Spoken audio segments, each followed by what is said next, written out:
Hi there, welcome back. In this video, I will be talking about critical theory. That's a real fancy pants term, but really all it means is, come on, a way to make meaning in literary texts. Now, the funny thing is, we're all using some kind of critical theory, some way for us to critically understand what we're looking at. And if you are a literature major, or if you're going into the humanities at all, thinking about different lenses or perspectives that you can put on when you're looking at, a work of art, or a film, or a piece of music, or a piece of literature, all this enriches the experience and helps the conversation keep going. Whether or not the creator of that work of art or literature intended for it to be seen that way is totally irrelevant. That is far too limiting in our discussion. But without further ado, let me just get on with it. The first one is formalism. It's got the word form right in it, as in structure. And when people say, I don't have a critical theory, I don't buy into any of that, they do. It's just called formalism. And it's basically the nuts and bolts, popping the hood, looking into the engine to see how the gears work kind of critical theory. And it takes all those different elements of the literature machine, character, symbolism, irony, diction, plot, hyperbole, litotes, yada, yada, yada. All those things are different literary gears, and how they work together to make a piece of literature is really, really important for people in the formalist critical theory camp. Most people start out in this camp, which is great, and I think it's a good baseline to branch out into other ways of looking at literature too, though. If you think about what we read for last week, Ambrose Bierce's two short stories, Occurrence at Owl Creek Bridge, and Chickamauga, if you wanted to talk about them using formalist criticism, you could talk about how they have that surprise plot twist at the end. Really starts to be popular in the 19th century, that kind of hard turn, which is like nowadays, especially in movies, totally overused in my opinion, and I think it's kind of lazy. But when it's new and in literature, I think it's fine. I don't know. I don't think many movies do it all that well. And if you look at stuff by M. Night Shyamalan or whatever, The Sixth Sense. Okay, I'm not even going to talk about it because I'm going to get too digressive. Just suffice it to say, formalism is all about those different elements of the literature machine and how they work together. And surprise plot twists can be one of them. Next up is biographical criticism. Now, biographical criticism is all about how events from an author's life can influence or be discussed or interact with their writing. Now, we see something of this in our reading for this week with Abraham Cahan's The Imported Bridegroom, because he's telling a story that in some ways is very similar to his story and the story of people that were very close to him and his family, being an Eastern European Jew coming to the United States. We've got some more biographical criticism coming up when we look at The Yellow Wallpaper later on this week by Charlotte Perkins Gilman. That story folds a lot of her own experience into that narrative. And I'm not going to get too far ahead of it. I know some of you have read it already because it's kind of popular.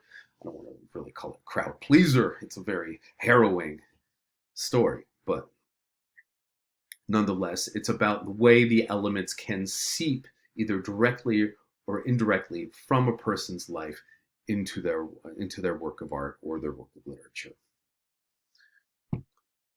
Then we've got psychoanalytical criticism, and this is based on some of the principles of Sigmund Freud's work. Now, just to let you know, Sigmund Freud got a lot of things wrong. And I don't really want to talk about how he thought about gender because he was all messed up on that.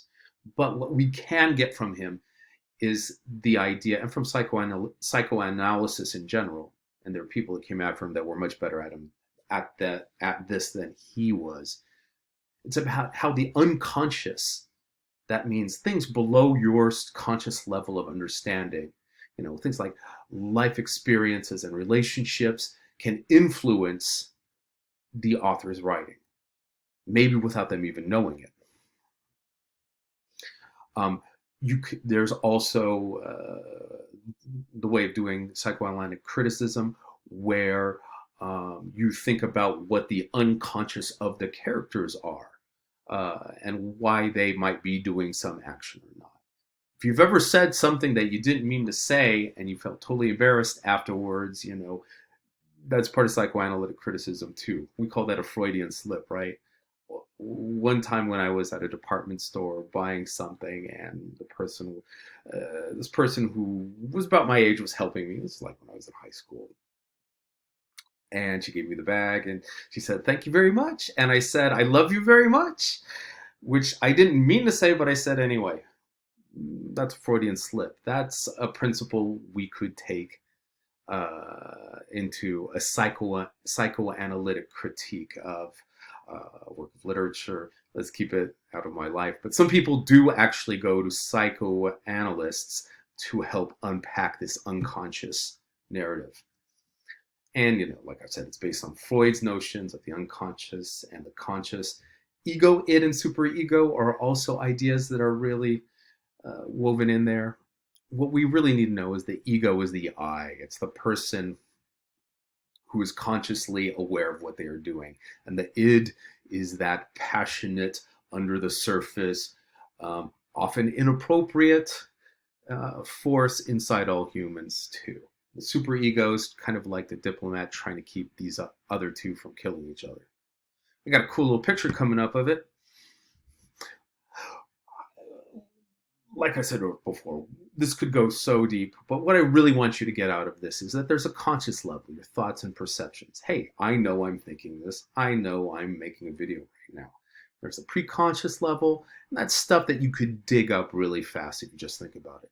And then there's your unconscious level, your fears, your violent motives. Sometimes you get so mad at people, ooh, you have violent thoughts, immoral urges, unacceptable sexual desires. Maybe there's a person that you really, really hate. They're just slime. They're just the biggest jerk. But you look at them and, they got that bad boy thing or that bad girl thing. And, you're drawn to them, even though they are just like a train wreck of vice and folly. And nothing good will happen if you're to get involved with them. That's part of that unconscious desire. That's part of the shameful experiences. All this stuff we want to stay underwater. But the thing is, sometimes this stuff floats up, Sometimes that iceberg exposes those elements. Anyway, we'll move on from that. Then we have feminist criticism, or what is also broadly known now as gender criticism.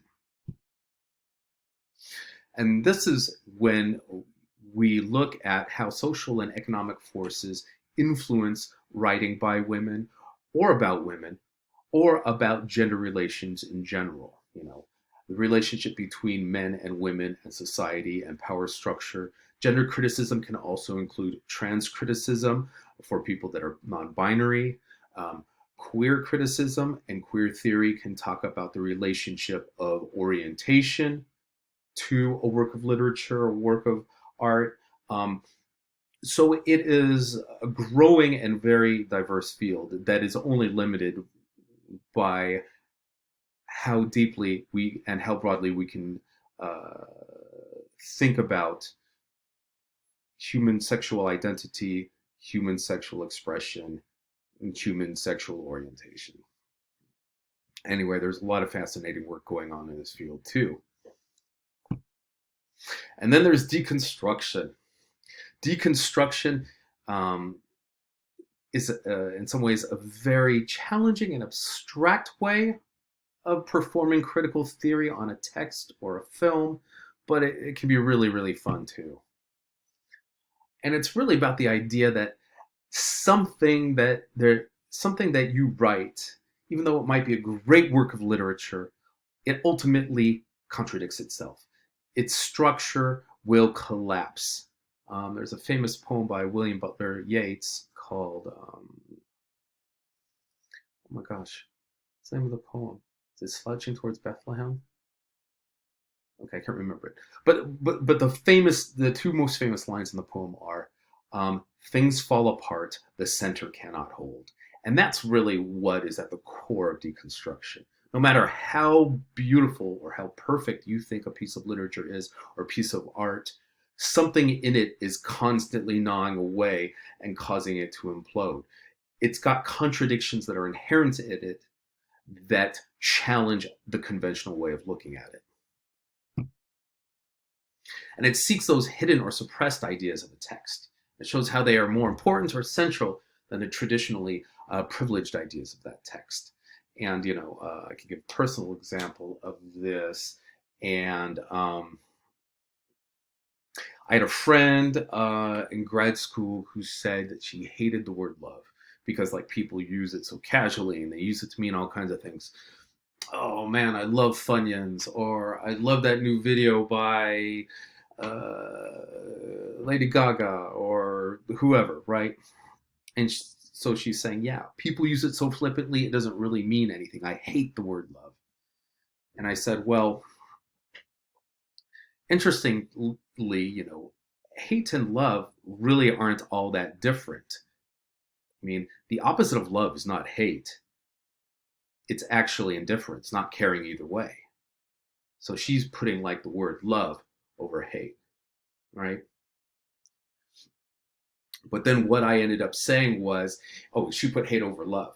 But what I then said is, so if you think about it, if you hate the word love, it's because you're not indifferent to it and because you left it, because it has somehow burned you in the past, which means you're really in love with the word love. She was pretty mad at me when I said that. But you see my point there, right? Now, I've also posted two really fantastic videos that show deconstruction in film. One of them is from the Karate Kid movie, the original. If you guys have been watching Cobra Kai to get your fill of cheese, this is all about that first movie and about how Danny is really the villain, not what is his name? Johnny from Cobra Kai. And the second video is about how the Joker is actually the hero of the Dark Knight, the Batman Dark Knight movie. They're worth a watch. Oh, and here they are now. I forgot that I put those in there. I'll post the links too, so you don't have to, you obviously won't be able to copy and paste this stuff. The Joker is the hero and Daniel is the real bully. Now we got a little bit more to go off of. We've got Marxist criticism. I'm going to keep this for the next video here. A little teaser. Stay tuned. Just about out of time.